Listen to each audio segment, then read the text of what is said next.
As the founding director of Human Options, an agency which seeks to break the cycle of domestic violence, I have often wished for someone who was a successful leader in our community, who would speak, who would honor the voices of the children and give those silent children the opportunity to be heard.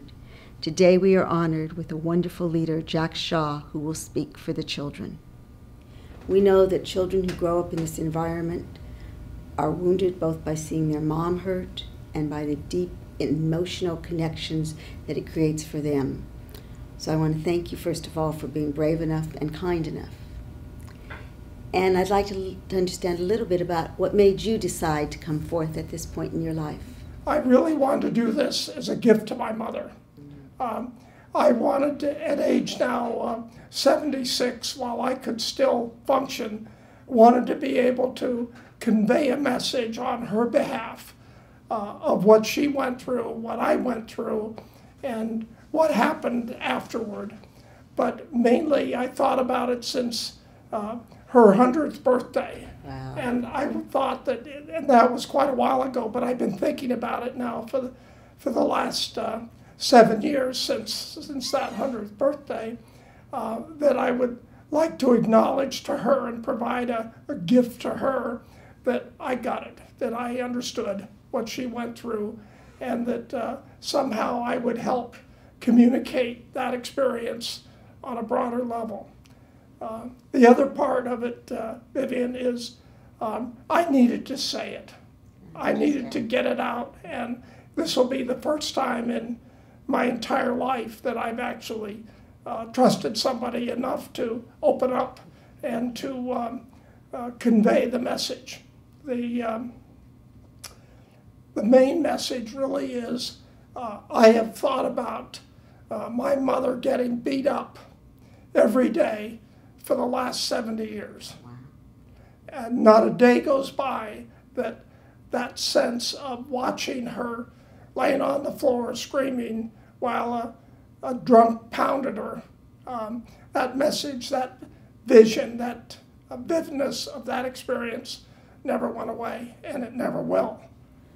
Well, that's very, very powerful, and I think it's a gift to all the mothers and all the children who live in domestic violence, because you speak for many, many children.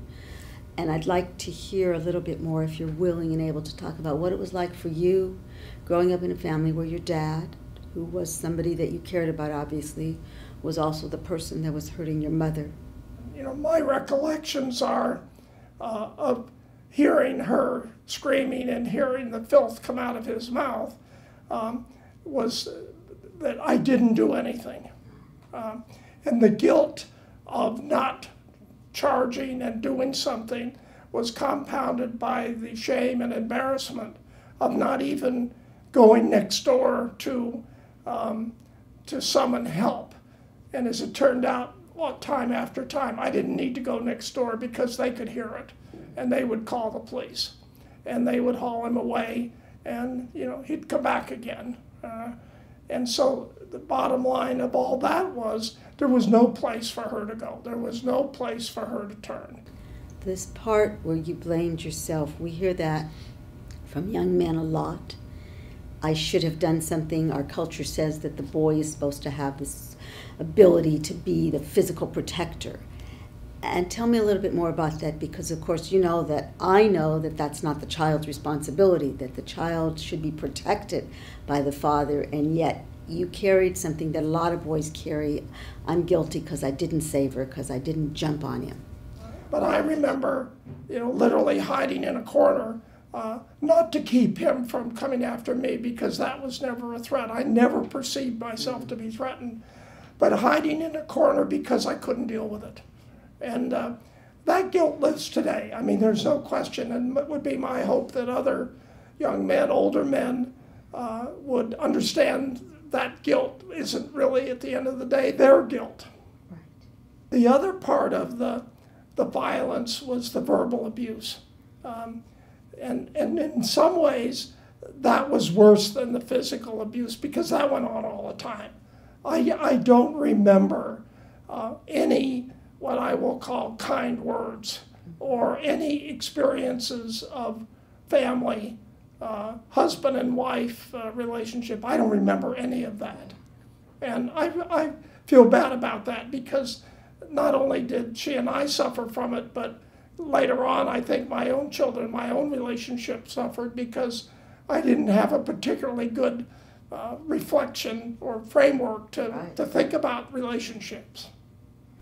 So, clearly you are an educated, intelligent, thoughtful person, but you had no way of knowing that because you did not grow up in a crucible of a family, the family that we all wish we could have for our kids, where you were given a sense that you were valuable and that you were safe.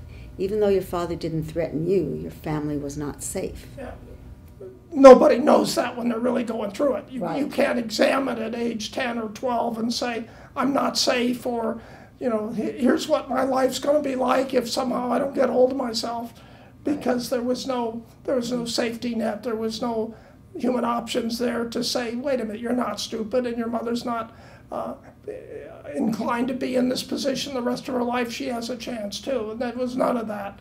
And so all I remember as a kid in those years was the two of us praying that, quote, that my daddy would be good all the time. Mm-hmm. And I have never forgotten that. Yeah.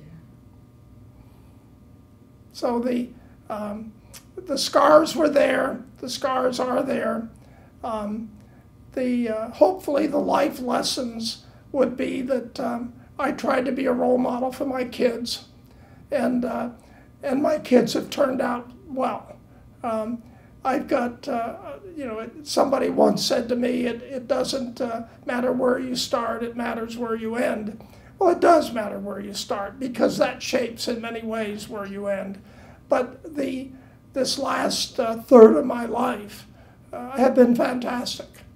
And so nobody could wish for a better ending than the ending that I have been gifted with.